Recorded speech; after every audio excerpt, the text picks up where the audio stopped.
think most people are slightly misled by the mobile in mLearning, and they tend to assume that it's all happening on mobile phones, and therefore that it's all text-based. So, for example, sending learners a word of the day each day to increase their vocabulary. When in fact mobile and handheld learning take in a variety of gadgets and a variety of scenarios.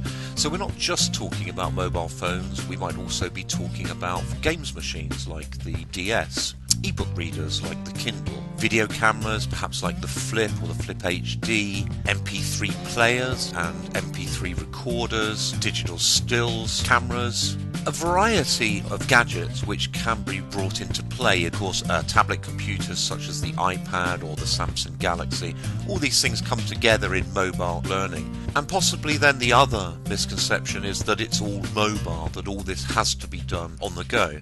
Traditionally, of course, we go into classroom and we ask people to turn off things like their mobile phones and put away their gaming consoles, when of course mobile gadgets can be brought into the classroom.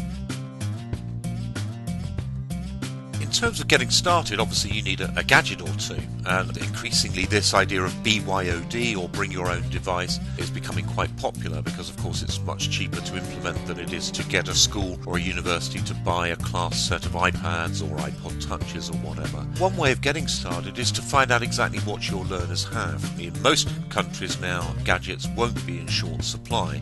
If you're working in a context where your learners have nothing, but you have, for example, a fairly modern mobile phone, there's still a lot you can do. It's going to be capable of recording audio, recording video, taking photographs.